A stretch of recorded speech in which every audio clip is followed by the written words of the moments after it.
নমস্কার। আজকে আমরা ভারত কথার দশম পর্বে বা দশম অধ্যায়ে এসে উপনীত হয়েছি। আগের দিন আমরা এই বক্রাক্ষস কথার মধ্যে দিয়ে মহাভারতের নারীর স্ত্রী দিকটা বা স্ত্রী হিসেবে তাদেরকে কি করে চিন্তাভাবনা করা হতো, কতটা মর্যাদা ছিল ইত্যাদি ইত্যাদি একটু আলোকপাত করার চেষ্টা করেছি। আজকে এই নারীদের যে আরেকটা দিক কন্যা হিসেবে তাদের কি চিন্তা ভাবনা, কন্যার প্রতি তাদের কি চিন্তা ভাবনা ছিল ইত্যাদি ইত্যাদি, তারা কি মত পোষণ করতো সেটি ওই ব্রাহ্মণের মুখনিসৃত কথাগুলি থেকেই আমরা একটুখানি বোঝার চেষ্টা করব। তো সে যাই হোক, কি বলছি না, সেই আগের দিন আপনাদের হয়তো মনেই আছে, সেই বক্রাক্ষসের কাছে ব্রাহ্মণকে যেতে হবে, যদিও শেষ পর্যন্ত ব্রাহ্মণ যায়নি, ভীম গিয়েছিল। কুন্তী তাকে দেখতে পাঠিয়েছিল যে দেখে আসো, কেন এত কান্নাকাটি করছে, এত চিৎকারচামেচি কেন হচ্ছে।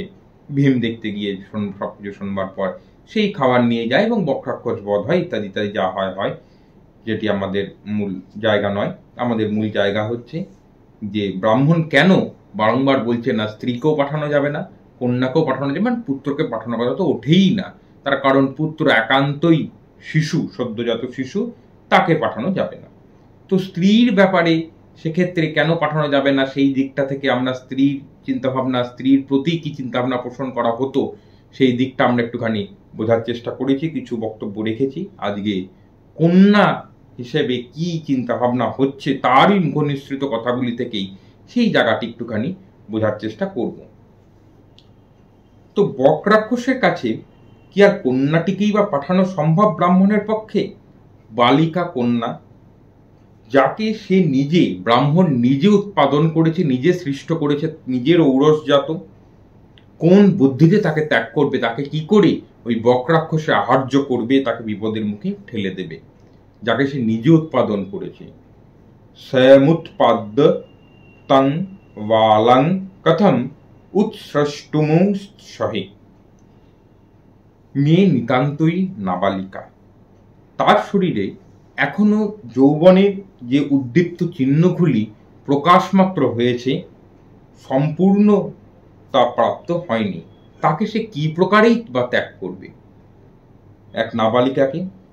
দেখুন, সেই সমস্ত কথা বলতে বলতে ব্রাহ্মণ উল্লেখ করছে যে দেখো, পুত্র তো অবশ্যই শ্রেয়, ভালো, তারও ইম্পর্টেন্স রয়েছে, সে পূর্বপুরুষকে জল দেবে ইত্যাদি করবে, বংশকে বজায় রাখবে, কিন্তু তার মানে যে কন্যার কোনো ইম্পর্টেন্স নেই তা কিন্তু নয়। অ্যাটলিস্ট মহাভারতকার কিন্তু সে কথা বলেনি। সে এই ব্রাহ্মণের মুখ দিয়ে কথা এই জিনিসটা স্পষ্ট করে দিয়েছে যে কন্যার ঘরে যে পুত্র জন্মাবে সেও কিন্তু তার পিতৃপুরুষকে, অর্থাৎ তার মাতুল কুলকে কিন্তু জল দেবে বা তাদের ধারা কিন্তু সেও বজায় রাখবে, অর্থাৎ মাতুল কুলেরও কিন্তু ইম্পর্টেন্স সেখানে প্রতিষ্ঠিত হলো। তাই কন্যারও এখানে একটা মারাত্মক ইম্পর্টেন্স আছে, কন্যাও কিন্তু ফেনলা নয়।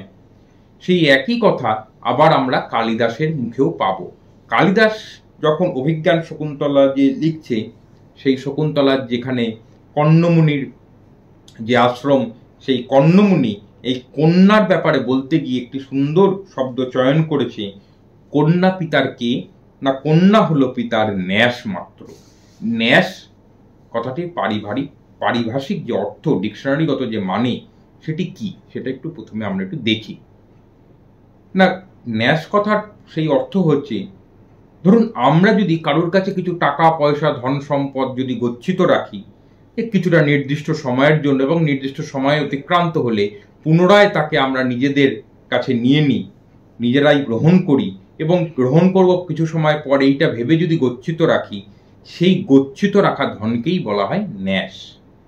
সেই কন্যাকে এই ন্যাসের সাথে তুলনা করা হচ্ছে। কেন না, তাদের কথা অনুযায়ী কন্যার সাথে যে পুরুষের বিবাহ হবে, ওই কন্যার আলটিমেট পজিশন বা আলটিমেট অধিকারী কিন্তু সেই পুরুষটি, বা সার্থক অধিকারী কিন্তু সেই পুরুষটি। বিবাহকে যেহেতু আমাদের হিন্দু শাস্ত্রে জন্ম জন্মান্তরের একটি সম্পর্ক হিসেবে ধরা হয়, যেমন গুরু শিষ্যকেও একটি জন্ম জন্মান্তরের সম্পর্ক হিসেবে ধরা হয়, তো সেই বিবাহটি যেহেতু জন্ম জন্মান্তরের ব্যাপারটাই ধরে নেওয়া হচ্ছে যে এই কন্যাটি আগের জন্মে ওই পুরুষেরই সহধর্মিণী ছিল। তাই সেই অর্ধভাগিনীকে সে গচ্ছিত রেখেছে একটি নির্দিষ্ট সময়ের জন্য ওই কন্যার পিতার কাছে, এবং নির্দিষ্ট সময় অতিক্রান্ত হলে, নির্দিষ্ট বয়স অবধি কন্যার পিতার কাছে রইল, সেই সময় অতিক্রান্ত হলে সে আবার নিজের কাছে নিয়ে নেবে, এবং সেই নিজের কাছে নিয়ে নেবে সেটির অপেক্ষাই কিন্তু ওই পুরুষটি করে। তাই কালিদাস মহাকবি তিনি কিন্তু এই কন্যাকে ন্যাসের সঙ্গে তুলনা করেছেন। ব্রাহ্মণ বলেছে সেক্ষেত্রে ওই বক্রাক্ষসের কাহিনীর ব্রাহ্মণ, যে স্বামী পুরুষের জন্য এই কন্যা সন্তানটি গচ্ছিত আছে তাকে না দিয়ে কি করে সে তাকে পরলোকের পারে পাঠাবে, বক্রাক্ষসের আহার্য করবে। বাপ তার কিন্তু পুত্র এবং কন্যা দুটিকেই কিন্তু সমানভাবে ভালোবাসে, এ কথাই কিন্তু মুখনিসৃত হয়েছে ওই ব্রাহ্মণের, অর্থাৎ মহাভারতকারের কথায় কিন্তু এটি প্রকাশ পাচ্ছে। সেকালে কিন্তু পুত্র এবং কন্যা দুইকেই কিন্তু সমমর্যাদায় একই রকমভাবে ভালোবাসত তাদের পিতা বা মাতারা। মমতুল্লাবুভৈ শ্রীতৈ। ব্রাহ্মণ একটি মেয়ের মধ্যেই পৃথিবীস্থ যে জীবনের সৃষ্টি পরম্পরার বীজ নিহিত দেখতে পেয়েছে। সে বলেছে এই পৃথিবীর সৃষ্টির যে বীজ সেটি আছে এই কন্যাটির মধ্যেই, সেই নারীর মধ্যেই। তার থেকেই জন্ম হয় পুরুষের, তার থেকেই জীবন প্রবাহ চলে। তাই তাকে সে কি করে অপরের ভাবে আহার্য করবে, বক্রাক্ষসের পরলোকের পারে পাঠাবে, বিপদের মুখে ঠেলে দেবে। মহাভারত বা ধর্মশাস্ত্রই যাই থাকুক না কেন, বাস্তবে একজন পুরুষের কাছে তার স্ত্রী এবং কন্যারা কিন্তু চিরকালই কিন্তু অত্যন্ত স্নেহের, প্রেমের, ভালোবাসার হয়ে থাকে। এ কথা কিন্তু অ্যাটলিস্ট এখনকার দিনের আধুনিক সমাজের লোকরাও কিন্তু মেনে নেবেন।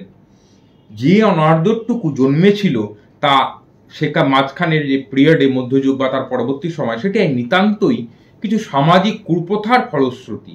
আদপেই তার কোনো শাস্ত্রগত মানের কিন্তু কোনো জায়গা নেই বা বেশ নেই। প্রকৃত আধুনিকের কাছে পুত্র কন্যা কিন্তু প্রকৃত অর্থেই সমান। এই কথাটি কিন্তু বারবার উচ্চারিত হয়েছে এই মহাভারতে। কেন ভেবে দেখুন, দ্রৌপদীকেও কিন্তু অস্ত্র, শাস্ত্র, বাহ্যস্পত্র, রাজনীতি, হিসাব নিকাশ ইত্যাদি সমস্ত বিষয়ে কিন্তু পারদর্শী করেছিল, যুদ্ধবিদ্যা এমনকি সব ব্যাপারেই পারদর্শী করেছিল রাজা দ্রৌপদ। এবং তার ইম্পর্টেন্স কিন্তু আর যাই হোক পাণ্ডবদের কাছে তো কম ছিলই না কোনো অবস্থাতেই, দ্রুপদের কাছেও কিন্তু কম ছিল না। এবার অনেকে বলবেন সে কৃত্যা, তাকে জন্মই দেয়া হয়েছিল কুরুবংশ ধ্বংসের জন্য, সেসব আলাদা ব্যাপার, তার সেটা ব্যাকগ্রাউন্ড স্টোরি হতে পারে। কিন্তু মৌখিকভাবে জন্মানোর পর আপনি কিন্তু কোথাওই প্রায় খুঁজে বা অ্যাটলিস্ট আমার তো মনে পড়ছে না কোথাওই দ্রৌপদ বা পাণ্ডবরা কোনো অবস্থাতেই এই দ্রৌপদীর গুরুত্বকে অবহেলা করেছে, অস্বীকার করেছে বা তার কোনো ইম্পর্টেন্স দেয়নি। তাই প্রকৃত আধুনিকের মতো সেকালের লোকরাও কিন্তু একটা কথাই বলবে যে পুত্র কন্যা দুই সমান, মমতুল্লাবুভৈ স্মৃতৈ। এই কথাটি কিন্তু বারংবার উচ্চারিত হয়েছে, যা অত্যন্ত আধুনিক, এবং আজকালকার লোকেরাও কিন্তু সেই একই কথা উচ্চারণ করে থাকেন। ভালো থাকবেন। পরবর্তীতে আবার আমাদের মহাভারতের পরবর্তী অধ্যায় নিয়ে আপনাদের সামনে আমরা উপস্থিত হব। নমস্কার।